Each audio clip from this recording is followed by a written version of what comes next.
You're going to that wedding whether you like it or not, Emily. Miss it, and I'm done paying for your education. You hear me? My father's voice crackled through the phone.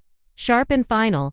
I sat in my apartment in Seattle, Washington, staring at the acceptance letter on my desk. The one nobody in my family knew existed. It was for a graduate program in environmental engineering, something I'd earned entirely on my own merit. My name is Emily, and I'm 21 years old.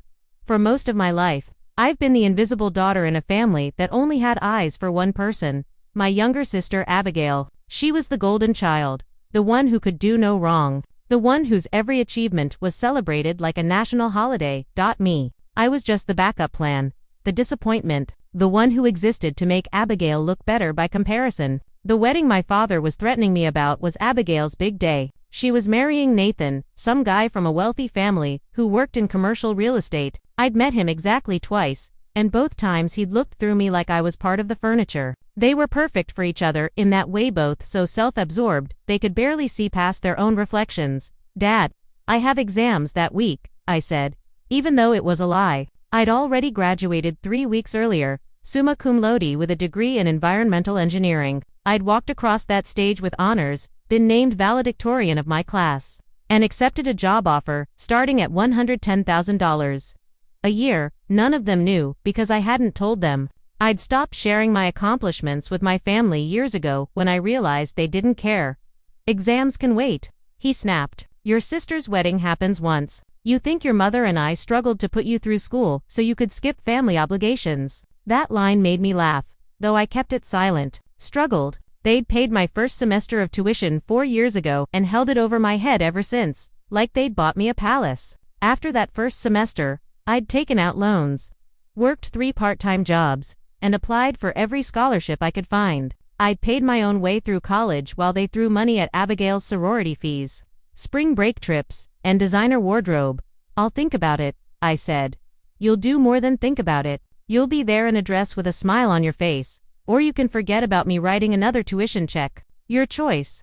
He hung up before I could respond. I set my phone down and looked around my small apartment. It wasn't much a studio, with a kitchenette and a bathroom that sometimes smelled like the fun neighbor's cooking, but it was mine. Every piece of furniture, every dish, every book had been paid for with money I'd earned myself. My family had no idea I'd been financially independent for years. The threat about tuition was laughable. There was no tuition left to pay. I'd finished my degree, graduated at the top of my class, and landed a position at Greenwave Solutions, one of the top environmental engineering firms in the Pacific Northwest. I was set to start in 2 weeks, right after Abigail's wedding, which I had zero intention of attending. But my father didn't know that. Neither did my mother. And Abigail, she probably didn't even know I existed half the time. I picked up my phone and scrolled through the family group chat. It was full of messages about the wedding, flower arrangements, seating charts, dress fittings, rehearsal dinner plans. My mother had sent approximately 400 photos of Abigail in various white gowns, each one accompanied by gushing commentary about how stunning she looked, how lucky Nathan was, how this was the happiest day of their lives. Not once had anyone asked me how I was doing. Not once had anyone acknowledged that I was finishing my final year of college. When I'd mentioned my graduation date a month ago, my mother had responded with, "That's nice, honey," and immediately changed the subject to Abigail's bachelorette party. I'd stopped expecting anything different years ago. Abigail was the star, and I was the stagehand. That was the family dynamic, and it wasn't going to change. But what they didn't know, what they'd never bothered to find out, was that I'd outgrown needing their approval. I'd built a life they knew nothing about, achieved things they'd never celebrated, and created a future that had nothing to do with them.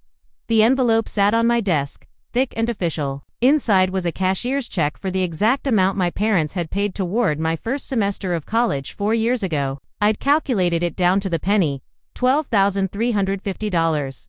It had taken me months to save it, setting aside portions of my paychecks and living on ramen and discounted groceries. But I'd done it. I wasn't giving it to them out of obligation or gratitude. I was giving it to them to cut the last thread that tied me to their control. Once they had this money back, they'd have no leverage over me, no threats.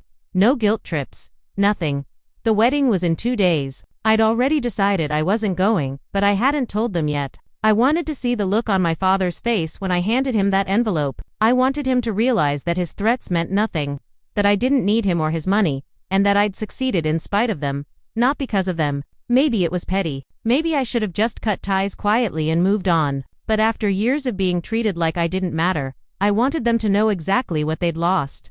Growing up in my family felt like living in a spotlight that was always pointed at someone else. Abigail was 3 years younger than me, and from the moment she was born, everything revolved around her. She was the pretty one, the charming one, the one who could wrap my parents around her little finger with a single smile. I, on the other hand, was practical, quiet, focused on school because that was the only place I felt like I mattered. My parents never said I wasn't good enough, but they didn't have to. Their actions made it clear. When I made the honor roll in middle school, my mother glanced at the certificate and said, "That's wonderful, sweetie," before turning back to help Abigail rehearse for her dance recital. When I won a regional science fair in high school, my father patted me on the shoulder and said, "Good job."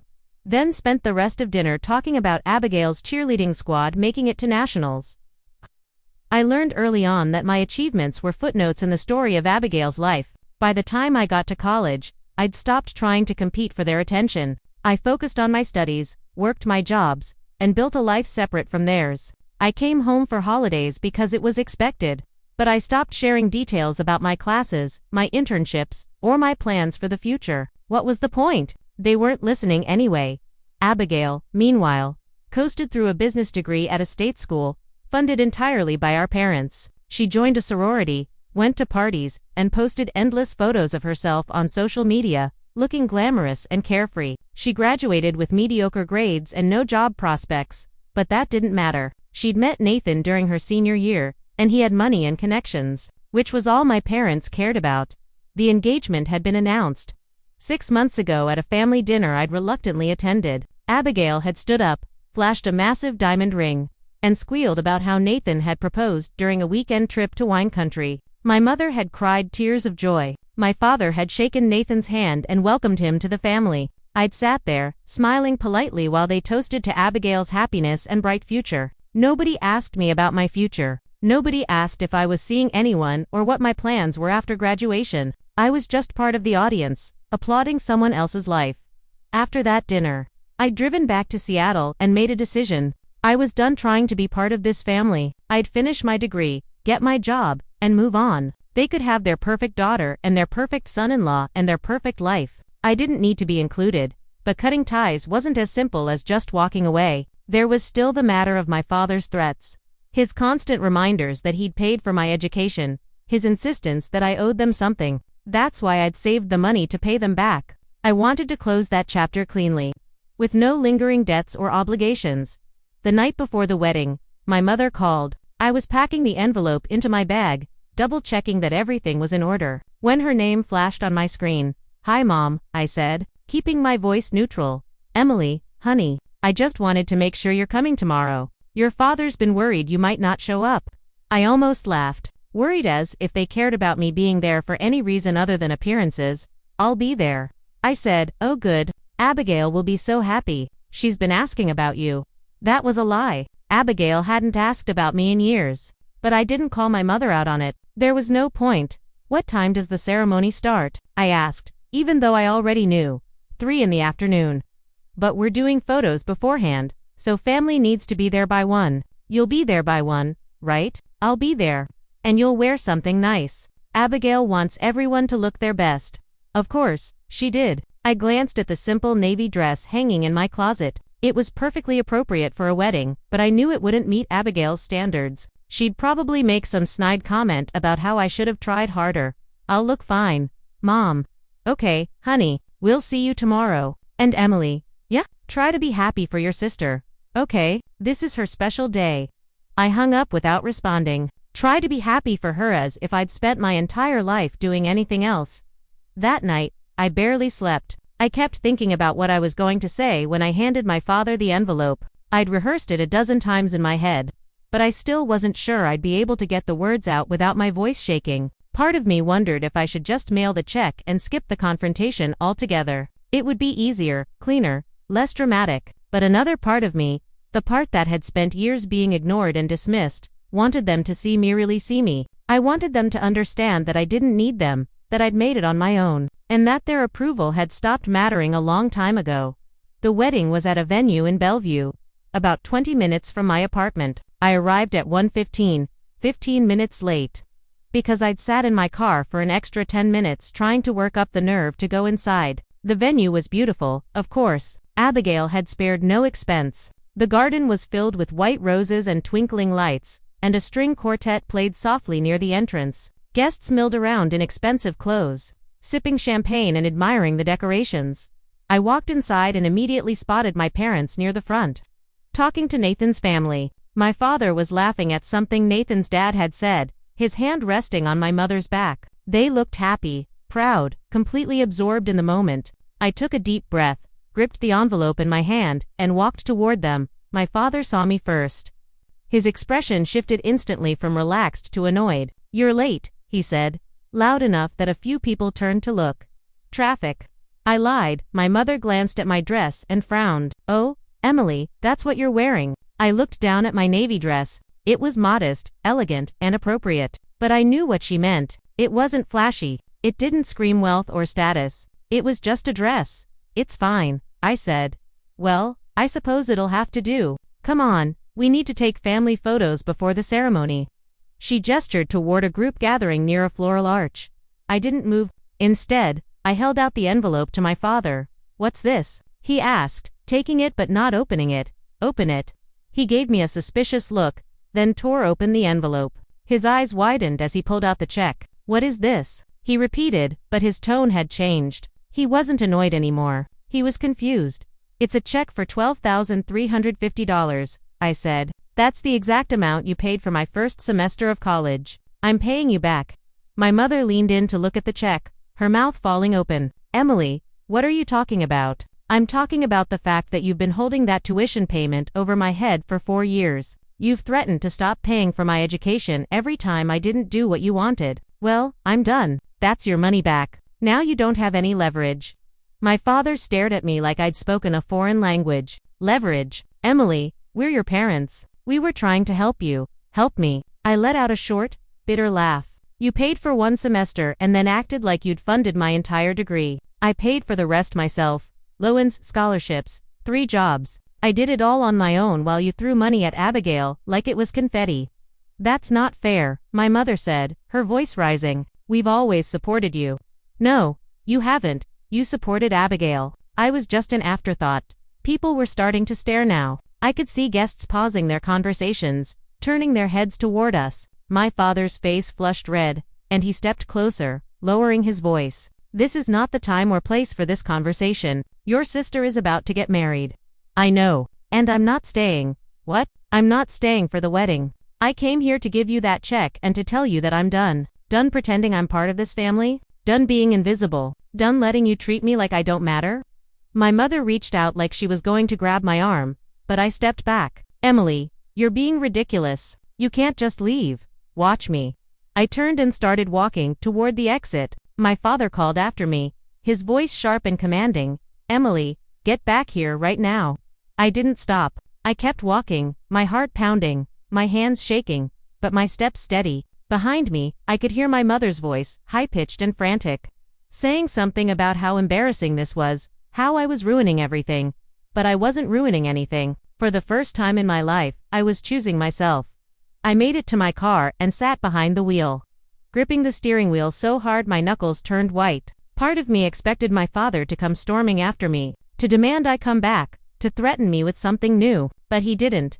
I started the engine and pulled out of the parking lot, leaving the venue and my family behind. As I drove back toward Seattle, I felt a strange mix of emotions: relief, sadness, anger, freedom. I'd spent so long trying to earn my parents' approval, trying to prove I was worth their attention. And for what? They were never going to see me the way I wanted them to. But here's the thing. I didn't need them to. I'd built a life without their help. I'd earned my degree, landed my job, and proven to myself that I was capable and strong. Their opinion of me didn't change any of that. Still, there was a small, nagging thought in the back of my mind. They didn't know about my graduation. They didn't know about my job. They didn't know what I'd accomplished. Part of me wanted them to find out, to see exactly what they'd dismissed, what they'd overlooked. But another part of me wondered if it even mattered. Would it change anything? Would they suddenly realize they'd been wrong about me? Or would they just find a way to downplay it, to make it seem less important than Abigail's wedding or Nathan's job or whatever else they decided was worth celebrating. I didn't have the answers. All I knew was that I'd taken the first step toward cutting them out of my life, and as terrifying as that felt, it also felt right. When I got home, I poured myself a glass of wine and sat on my couch, staring at the acceptance letter for the graduate program. I hadn't decided yet if I was going to accept it. The job at Greenwave Solutions was incredible, and I didn't want to pass it up. But the program would open even more doors, give me even more opportunities. For the first time in a long time, I had choices, real choices, and nobody was going to take that away from me. My phone buzzed. It was a text from Abigail. "Where did you go? Mom said you left. What's going on?" I stared at the message for a long moment, then deleted it without responding. Whatever happened next? I was done explaining myself to people who didn't care. The week after I left Abigail's wedding, my phone exploded with messages. My mother called 17 times in 3 days. My father sent increasingly angry texts demanding I explain myself. Abigail left voicemails that started out confused and quickly turned accusatory. I ignored all of them. Instead, I focused on preparing for my new job. I spent my days researching Greenwave Solutions, reviewing the projects I'd be working on, and organizing my apartment. I bought professional clothes, set up a home office space, and tried to convince myself that cutting off my family had been the right decision. Most of the time, I believed it, but late at night, when I couldn't sleep, doubts crept in. Had I overreacted? Should I have just sucked it up and attended the wedding? Was I being petty and vindictive? Then I'd remember the way my father had looked at me when I handed him that check, not with understanding or pride, but with confusion and irritation, like I'd interrupted something important. I'd remember my mother's immediate concern about my dress, not about me. And I'd remember the years of being overlooked, dismissed, and treated like a supporting character in someone else's story. No, I hadn't overreacted. I'd finally stood up for myself. On Thursday afternoon, 5 days after the wedding, someone knocked on my apartment door. I looked through the peephole and saw Abigail standing in the hallway, dressed in designer jeans and a silk blouse, her hair perfectly styled. I considered not opening the door, but curiosity got the better of me. "What are you doing here?" I asked, keeping the door partially closed. "Can I come in? How did you even get my address?" "Mom had it from when you moved in. Can I please come in? We need to talk." I hesitated, then stepped aside. Abigail walked into my apartment and looked around, her nose wrinkling slightly. I knew what she was thinking. My place was small, simple, nothing like the luxury condo she and Nathan had just moved into. "What do you want, Abigail?" She turned to face me, and I was surprised to see tears in her eyes. "I want to know why you ruined my wedding." "I didn't ruin your wedding. I left before it even started." "Exactly. You left, and it caused this huge scene." Mom spent the entire ceremony crying. Dad was furious. Everyone was asking where you were and what happened. "Do you have any idea how embarrassing that was?" I crossed my arms. "I'm sorry, my absence was inconvenient for you." "That's not what I meant." She wiped at her eyes, smudging her mascara. "I just don't understand. Why would you do that? Why would you give Dad that money and just walk out?" "Because I'm tired of being treated like I don't matter." "What are you talking about? You matter. You're my sister."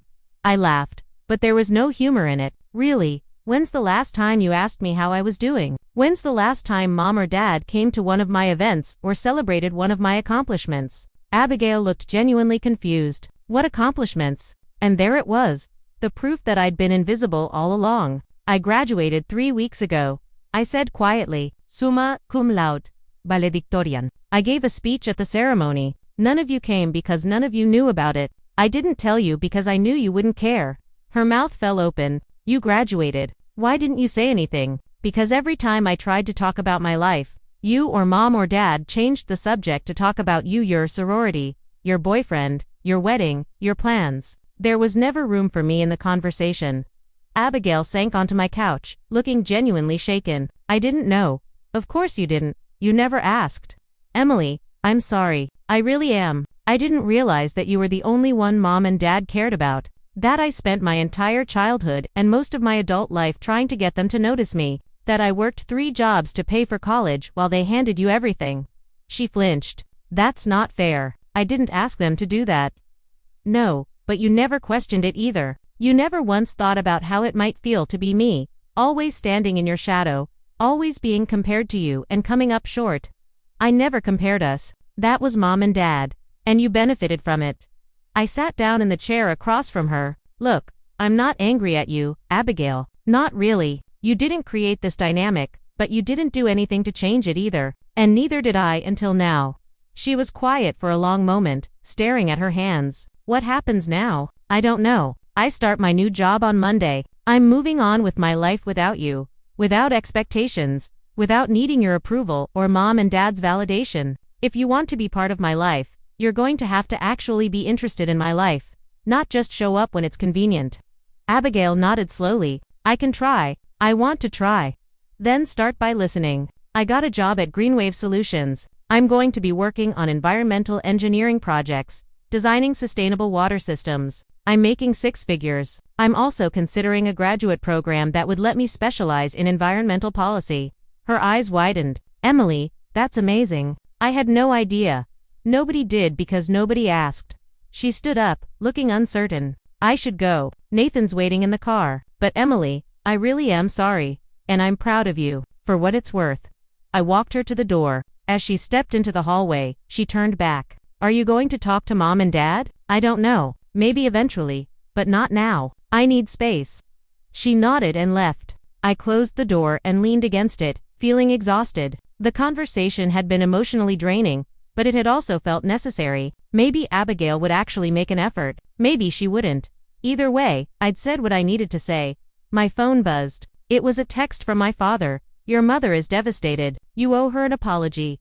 I stared at the message, anger rising in my chest. Even now, after everything, he was making it about them, about how my actions had hurt them. Not once had he acknowledged how they'd hurt me. Typed out a response and deleted it 3 times before finally settling on something simple. I don't owe anyone anything. I paid you back. We're even.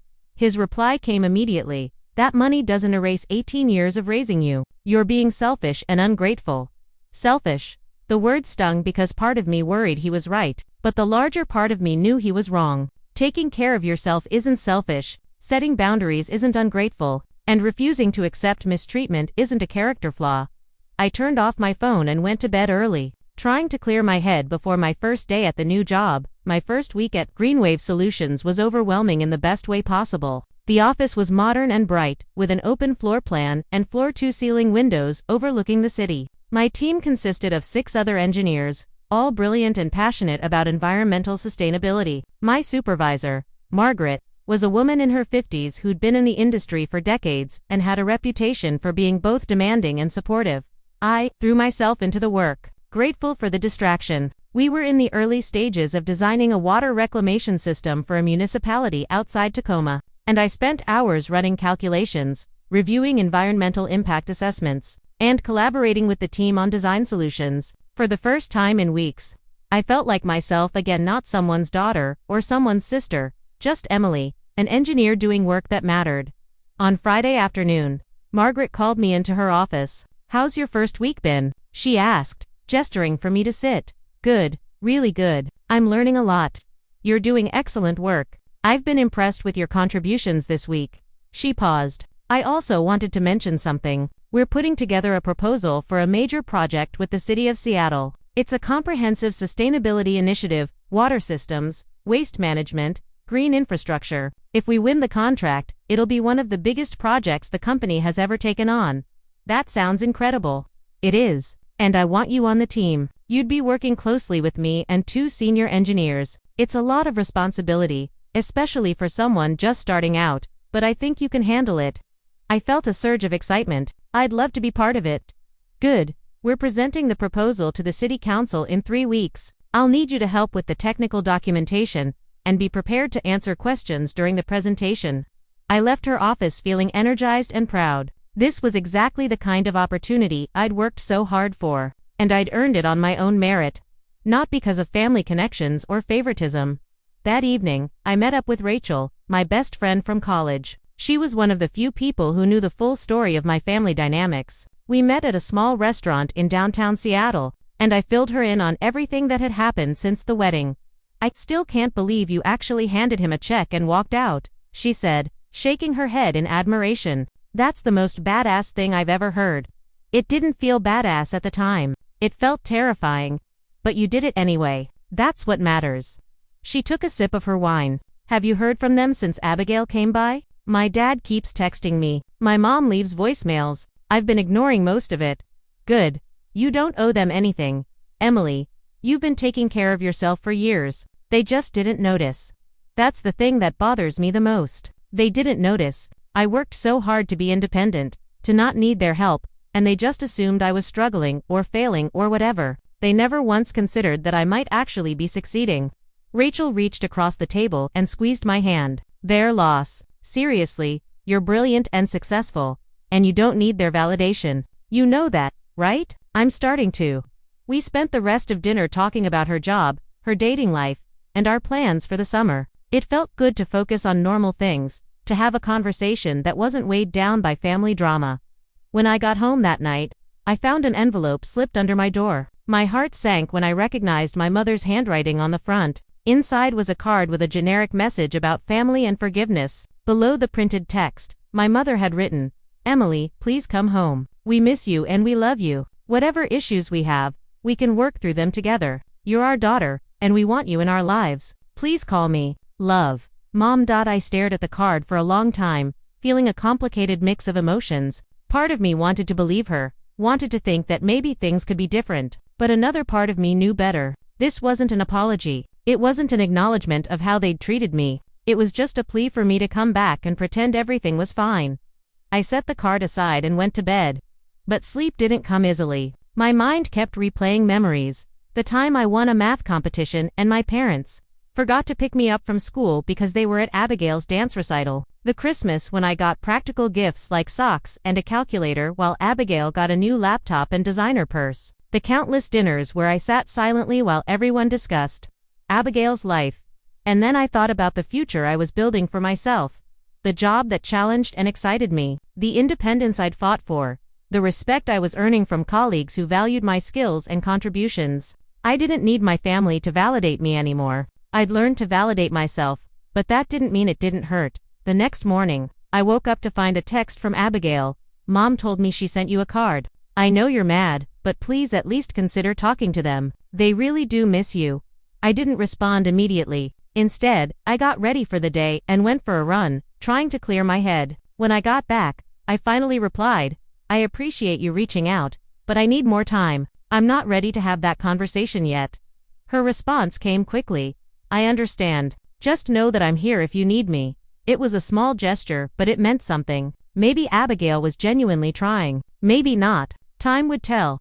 The following week, I dove deeper into the Seattle Sustainability Project. The scope was massive, redesigning the city's water infrastructure to reduce waste and improve efficiency, implementing green spaces to manage stormwater runoff, and creating educational programs about environmental conservation. It was exactly the kind of work I'd dreamed of doing when I first chose environmental engineering as my major. One afternoon, while I was reviewing cost estimates, my phone rang. It was an unknown number with a local area code. Normally, I wouldn't answer, but something made me pick up. "Hello, is this Emily?" "Yes, who's this?" "This is Nathan, Abigail's husband. We met briefly at, well, we've met a couple times."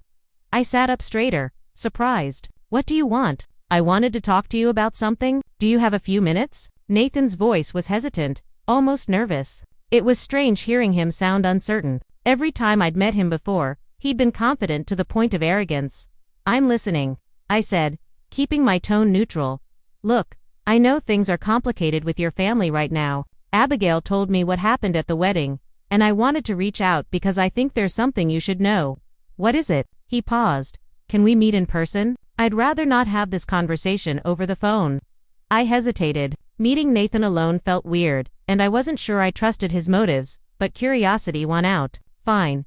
There's a coffee shop on Northwest 23rd, called Brewhaven. I can meet you there in an hour. I'll be there." I spent the next 45 minutes trying to figure out what Nathan could possibly want to tell me. Maybe he was playing mediator for my parents. Maybe Abigail had sent him. Or maybe this was something else entirely. When I arrived at Brewhaven, Nathan was already there, sitting at a corner table with 2 cups of coffee in front of him. He stood when he saw me, looking uncomfortable in jeans and a casual button-down shirt. "Thanks for meeting me," he said, gesturing to the chair across from him. "I got you a coffee. I wasn't sure what you liked, so I just got a regular drip." Thanks. I sat down and wrapped my hands around the warm cup, waiting for him to explain. Nathan ran a hand through his hair, a nervous gesture that seemed out of character. Okay, so I'm just going to say this straight out because I don't know how else to do it. Your parents have been lying to Abigail and me about their financial situation. I frowned. What do you mean? About 3 months ago, your dad came to me asking for a loan. He said they were having some temporary cash flow issues with his business and needed $20,000 to cover expenses until a big client paid them. He promised to pay me back within 60 days. My father ran a small consulting firm that helped businesses with financial planning. It was a decent business, but not exactly lucrative. Still, $20,000 seemed like a lot to ask for. Did you give it to him? I did. He's family, and I wanted to help, but the 60 days came and went, and when I asked about it, he kept making excuses. First, it was that the client payment was delayed. Then, it was that they had some unexpected expenses. Eventually, he told me he'd pay me back after Abigail's wedding. Let me guess, he hasn't paid you back? No. And when I pressed him about it last week, he told me that he actually needs another $15,000 to keep the business afloat. He said if I didn't help them, they might lose everything. I sat back in my chair, processing this information. So, what does this have to do with me? Abigail mentioned that your parents paid for your college education. She said they've been financially supporting both of you for years. But if that's true, why would they need to borrow money from me? Why would they be struggling? I let out a short, bitter laugh. They didn't pay for my education, Nathan. They paid for my first semester 4 years ago, one semester. I paid for everything else myself through loans, scholarships, and working multiple jobs. And I seriously doubt they've been financially supporting Abigail the way you think they have. His face went pale. What? My parents like to take credit for things they didn't do. They've been telling people for years that they put me through college, but it's not true. And I'm willing to bet they've been exaggerating their financial contributions to Abigail's life, too. Nathan looked genuinely shocked. But they talk about it all the time about how much they've invested in both of you, how much they've sacrificed. It's a performance. They want people to think they're generous, supportive parents, but the reality is very different. I paused. Did my dad say why his business is struggling? He said it's been a tough market, that clients are tightening their budgets, the usual stuff. But now I'm wondering if any of it is true. It might be true, or he might be bad at managing money and too proud to admit it. Either way, it's not your problem. I know, but Abigail is worried about them. She thinks they're on the verge of losing their house. She's been talking about us helping them financially long-term, maybe even moving them in with us if things get really bad. I could see the panic in his eyes now. Nathan came from money, but he wasn't stupid. He knew that supporting his in-laws indefinitely could drain his resources and strain his marriage. What do you want me to do about it? I asked. I don't know. I just thought you should know what's happening, and I guess I wanted to ask you directly. Did they really pay for your college? No. They paid $12,350 4 years ago. I paid them back last week. We're even. He absorbed this, his jaw tight. Abigail doesn't know any of this. Then maybe you should tell her. I'm not sure she'll believe me. She idolizes your parents. She thinks they're saints who sacrificed everything for their kids. That's because she's the only one who actually benefited from their sacrifices, real or imagined. I took a sip of my coffee. Look, Nathan, I can't help you with this. I cut ties with my family for a reason. If you want to know the truth about their finances, you're going to have to investigate that yourself. Ask for documentation, bank statements, business records. Don't just take their word for it. You're right. I know you're right. It's just, this isn't what I signed up for. Welcome to my world. We sat in silence for a moment. Then Nathan said, for what it's worth, I think you did the right thing walking away from the wedding, setting boundaries. Abigail told me what you said about being invisible, and I think she's finally starting to understand how messed up the dynamic was. Maybe, or maybe she's just upset because things are getting uncomfortable. He smiled grimly, probably a little of both. After Nathan left, I sat in the coffee shop for another hour, thinking about everything he'd told me. My parents were in financial trouble, possibly serious trouble, and instead of being honest about it, they were manipulating people and creating more debt. Part of me felt vindicated. They'd always acted like they were so much more successful and stable than I was, like they had everything figured out. Turns out they were just better at hiding their problems. But another part of me felt sad. My parents had spent so much energy maintaining appearances, pretending to be something they weren't, that they'd lost sight of what actually mattered, and now they were paying the price. I pulled out my phone and looked at the last text my father had sent me. "You're being selfish and ungrateful." I typed out a response. "I know about the money you borrowed from Nathan. I know about the business struggling. If you're in trouble, be honest about it instead of blaming me for setting boundaries. I'm not coming back to save you." I hit send before I could second-guess myself. His response came an hour later. "How dare you interfere in my business? This has nothing to do with you." I didn't respond. There was nothing left to say. That evening, Abigail called me. I almost didn't answer, but something made me pick up. "Nathan told me about the money," she said without preamble. "Is it true about college?" "Yes." "Why didn't you tell me? Would it have mattered?" She was quiet for a long moment. "I don't know, maybe. I just feel like I don't know anything anymore. I thought Mom and Dad were these perfect parents. And now I'm finding out they've been lying about all kinds of things. They're not perfect, Abigail. Nobody is. But they've been using their supposed generosity as leverage for years, and I'm done playing along. I'm starting to see that." She sighed. "Nathan wants to ask them for financial records before we give them any more money. I think he's right, but I don't know how to bring it up without them getting angry. That's between you and Nathan. I can't help you with that. I know. I wanted you to know that I believe you about everything, and I'm sorry I didn't see it sooner." It was the closest thing to a real apology I'd gotten from anyone in my family. It didn't fix everything, but it was something. "Thanks, Abigail."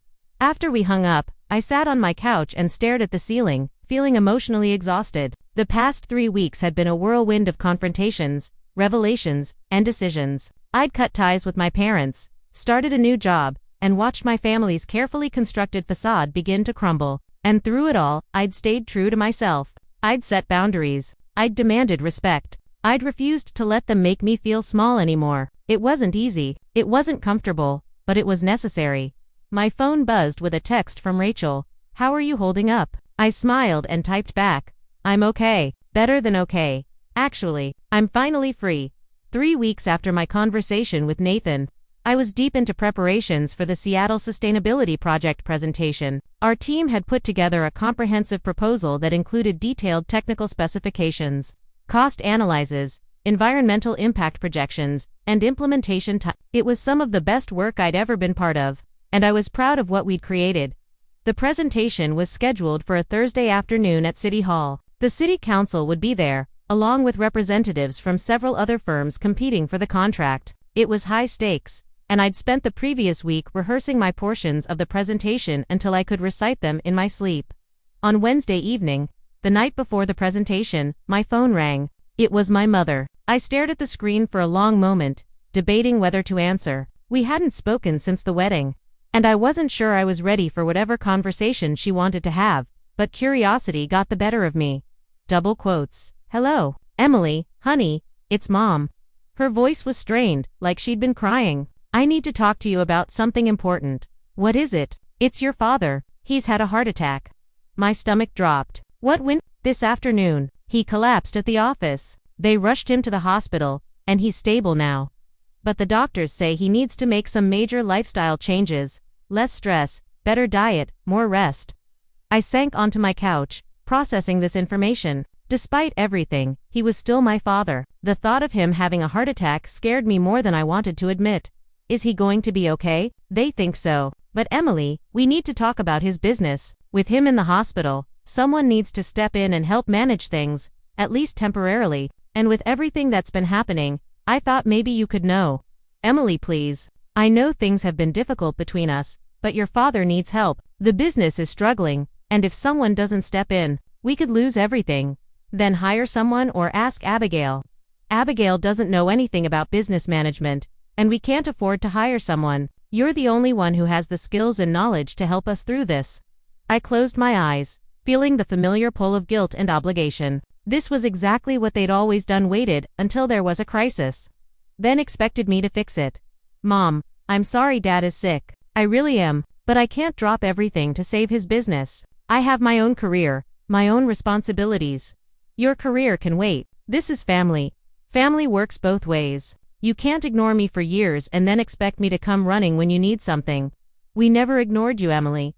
We've always loved you and supported you.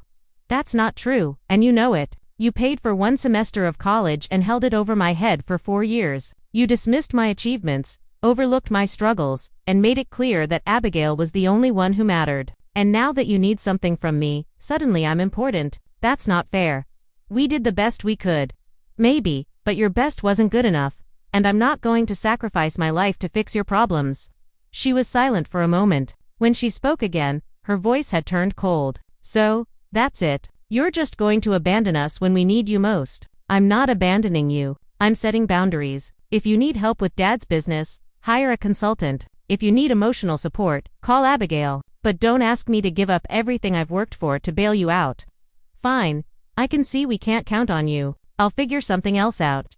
She hung up before I could respond. I sat there holding my phone, feeling shaken. Part of me wondered if I'd made the wrong choice, if I was being too harsh. But another part of me knew I'd done the right thing. I couldn't keep sacrificing myself for people who only valued me when they needed something.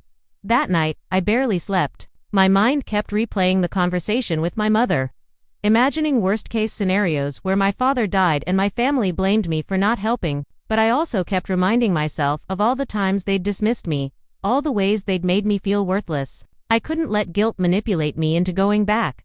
The next morning, I got up early and put on my best professional outfit, a charcoal gray suit with a cream blouse. I styled my hair carefully, applied minimal makeup, and checked my reflection in the mirror. I looked confident, capable, like someone who belonged in a room full of city officials and business leaders. At the office, my team gathered for a final run-through of the presentation. Margaret gave us a pep talk about staying calm and confident, answering questions directly, and remembering that we had the best proposal. "You've all done incredible work on this," she said, looking at each of us. "The council would be lucky to work with us. Remember that." We arrived at City Hall 30 minutes early and set up in the conference room. The space was impressive. High ceilings, wood paneling, a long table where the council members would sit. Other firms were setting up their presentations, too, and I recognized a few competitors from industry conferences. At exactly 2 o'clock. The council members filed in and took their seats. There were 7 of them, a mix of men and women ranging from their 30s to their 60s. The council president, a woman named Susan, called the meeting to order. "Thank you all for being here today. We'll be hearing presentations from 4 firms competing for the Seattle Sustainability Initiative contract. Each firm will have 30 minutes to present, followed by 15 minutes for questions. Let's begin with Greenwave Solutions." Margaret stood and launched into the opening portion of our presentation, outlining the scope and vision for the project. Then she turned it over to Daniel, one of the senior engineers, who walked through the technical specifications for the water infrastructure redesign. When it was my turn, I stood and approached the screen where our slides were displayed. My heart was pounding, but I kept my voice steady. "Good afternoon, I'm Emily, and I'll be discussing the environmental impact assessment and long-term sustainability metrics for this project." I clicked to the first slide, which showed projected water conservation numbers over a 20-year period. I'd spent hours on these calculations, verifying every figure, making sure our predictions were both ambitious and realistic. Based on our models, implementing this water reclamation system would reduce municipal water consumption by 32% in the first 5 years, with that number increasing to 48% by year 10 as the system reaches full optimization. I walked them through the data, explaining the methodology, addressing potential concerns, and highlighting the environmental benefits. As I spoke, I could see some of the council members nodding, taking notes, leaning forward with interest. When I finished my section, I handed the presentation back to Margaret, who closed with budget projections and implementation time. The whole presentation took exactly 28 minutes. "Thank you," Susan said. "Now, we'll open the floor for questions." The questions came fast and intense. The council members wanted to know about permit requirements, construction timelines, maintenance costs, and community impact. Our team fielded each question smoothly, drawing on weeks of preparation and research. One council member, a man in his 50s named Robert, focused specifically on the environmental impact section. "Emily, your projections are impressive, but they seem optimistic. What happens if we don't see these conservation numbers? What's the contingency plan?" I'd anticipated this question. "We've built in conservative estimates at every stage. The 32% reduction in year 5 assumes standard adoption rates and typical weather patterns. Even in a worst-case scenario, a slower public adoption, or a particularly wet year that reduces the urgency of conservation." we'd still see a minimum 20% reduction. And our implementation plan includes quarterly assessments so we can adjust strategies in real time if needed. He seemed satisfied with that answer. A few more questions followed, mostly technical details that Daniel and Margaret handled expertly. When the 15-minute question period ended, Susan thanked us and called a brief recess before the next presentation. We gathered our materials and moved to the hallway. Margaret had a huge smile on her face. That was excellent. You all did fantastic, especially you, Emily. You handled those environmental questions like a pro. Thanks. I was nervous about that part. You didn't show it. You came across as confident and knowledgeable, exactly what they need to see. We waited while the other 3 firms presented. I tried to focus on reviewing our proposal, looking for any weaknesses in case we needed to submit revisions, but my mind kept drifting. I thought about my father in the hospital, my mother's phone call, the weight of family expectations that I'd finally managed to shake off. And then I thought about this presentation, this opportunity, this career I'd built entirely on my own. I'd earned my place in this room. Nobody had given it to me. Nobody had pulled strings or made calls on my behalf. It was mine. After all, 4 presentations were complete. Susan addressed the room. Thank you to all the firms who presented today. The council will deliberate over the next week and announce our decision at next Thursday's public meeting. We appreciate the time and effort that went into these proposals. We packed up and headed back to the office. The energy in the car was buzzing with excitement and nervous anticipation. Margaret treated the whole team to an early dinner at a nice restaurant downtown, and we spent the evening decompressing and analyzing how the presentation had gone. I think we have a real shot at this, Daniel said, raising his glass. Honestly, our proposal was stronger than anything else they saw today. Don't get overconfident, Margaret warned, but she was smiling. But yes, I think we did well. Now we wait. When I got home that night, I found another envelope under my door. This time it was from my father, his handwriting shaky but recognizable. Inside was a short letter. Emily, your mother told me about your conversation last night. I'm disappointed in your decision, but I suppose I shouldn't be surprised. You've made it clear that your career is more important than family. I hope you can live with that choice. When I'm gone, remember that I asked for your help and you refused. Dad, I read it twice, feeling a mix of anger and sadness. Even from a hospital bed, even after a heart attack, he was trying to manipulate me with guilt. The letter wasn't an attempt to mend our relationship or acknowledge his part in our estrangement. It was a weapon designed to make me feel like a terrible daughter. I walked to my kitchen, turned on the stove, and held the letter over the flame until it caught fire. I dropped it into the sink and watched it burn, the paper curling and blackening, his words turning to ash. I wasn't going to carry his guilt anymore. The next week crawled by. Every day at work felt like waiting for exam results. We'd submitted our proposal, done our best, and now the decision was out of our hands. I tried to focus on other projects, but it was hard to concentrate. On Tuesday evening, Abigail called. Hey, she said. I heard about Dad. Mom said you refused to help with the business. That's not exactly what happened, but sure. I'm not calling to lecture you. Actually, I wanted to tell you that Nathan and I talked to Mom and Dad about their finances. We asked to see bank statements and business records, and it's worse than we thought. Dad's business has been losing money for over a year. They've been living on credit cards and loans, using new debt to pay off old debt. They're in serious trouble. What are you going to do? Nathan's arranging for them to meet with a financial advisor, someone who can help them restructure their debt and maybe file for bankruptcy if it comes to that. We're also setting up a meeting with a business broker to see if Dad's firm has any value as a sale. That sounds like the right move. Yeah, and Emily, Nathan asked them directly about your college tuition. Dad admitted he only paid for 1 semester. Mom tried to defend it, said they'd planned to pay for more but couldn't afford it. But the point is, they lied to us, to their friends, probably to themselves. I'm sorry I didn't believe you sooner. It's okay. You believed what they told you. That's not your fault. It kind of is, though. I should have paid more attention. I should have asked you about your life instead of just assuming everything was fine. She paused. I know things are still complicated between us, but I want to try to have a real relationship with you. Not the fake sister stuff where we only see each other at holidays. Actually knowing each other. I'd like that, too. Good. Can we get coffee sometime? Just the 2 of us. Yeah, I'd like that. After we hung up, I felt lighter. Maybe Abigail and I would never be super close, but at least we could be honest with each other. That was more than we'd ever had before. Thursday arrived. the day the city council would announce their decision. The meeting was scheduled for 7 o'clock in the evening, and Margaret invited the whole team to attend. We sat together in the public seating area, watching as the council worked through routine business items first. Finally, Susan reached the agenda item we'd been waiting for. Next, we have the announcement regarding the Seattle Sustainability Initiative contract. After careful deliberation and review of all 4 proposals, the council has reached a unanimous decision.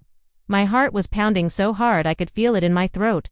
The contract will be awarded to Greenwave Solutions. Their proposal demonstrated the most comprehensive approach to environmental sustainability, the most realistic timeline, and the strongest technical expertise.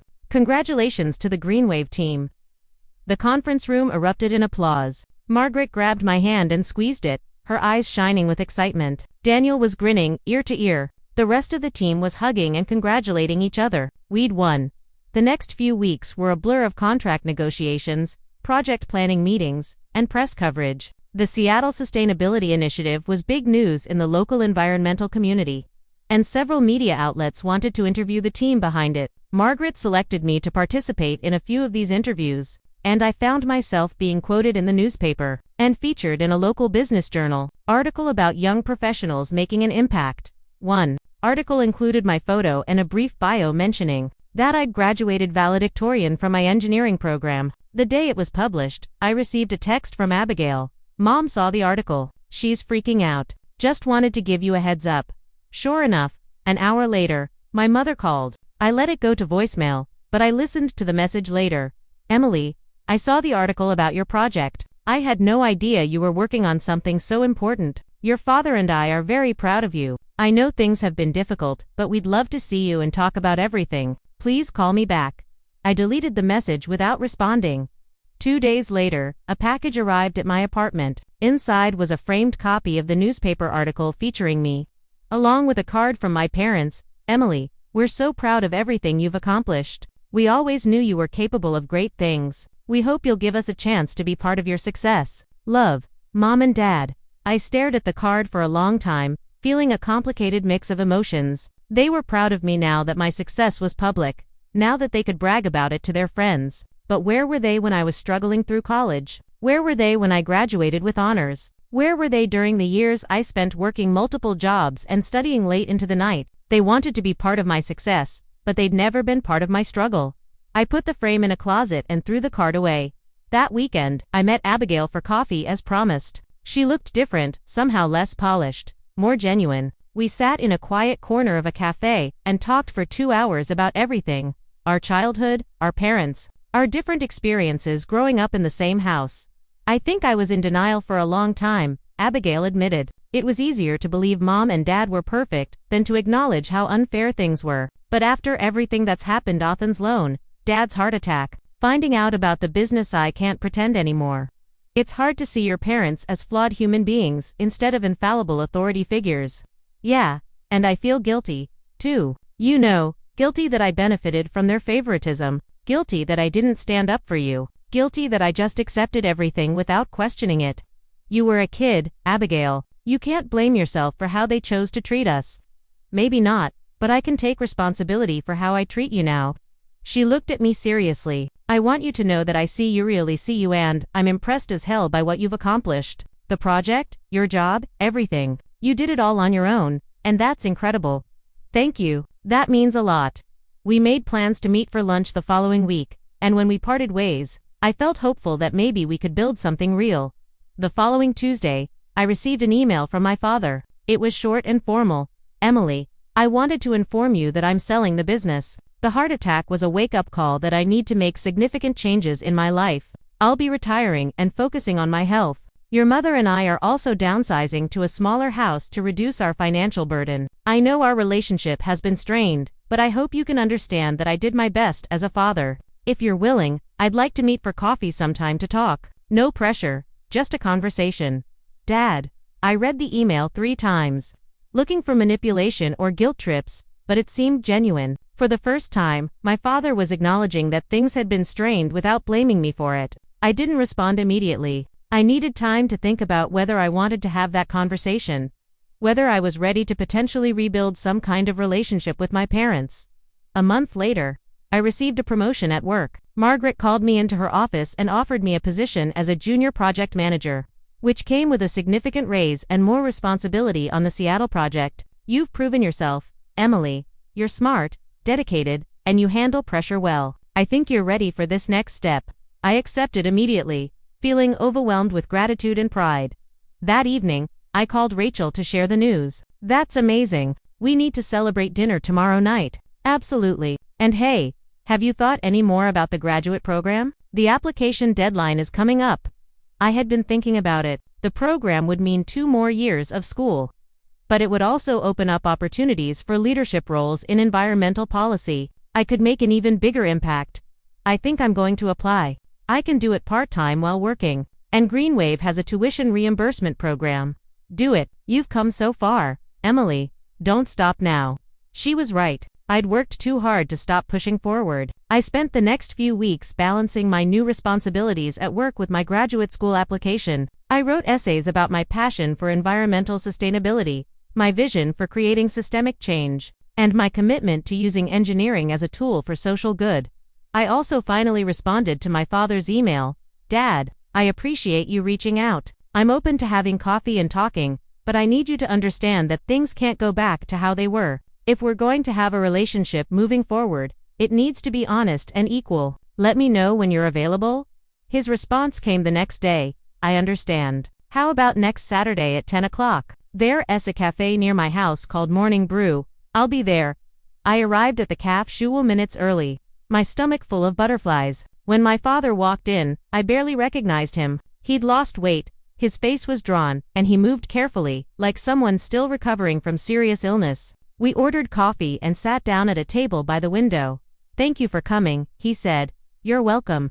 I've been doing a lot of thinking since the heart attack about my life, my choices, my priorities, and I realized I've made a lot of mistakes, especially with you. I waited, not sure where this was going. Your mother and I put too much pressure on Abigail to be perfect and not enough attention on you. We took you for granted, assumed you'd be fine because you were independent and self-sufficient. But that wasn't fair to you. You deserved better. It wasn't a perfect apology. It didn't address all the specific ways they'd hurt me. But it was honest, and it was a start. I appreciate you saying that. I also want you to know that I read the articles about your project. I had no idea you were doing such important work. I'm impressed, and I'm sorry I wasn't there to support you along the way. I didn't tell you about it because I didn't think you'd care. I know, and that's on me.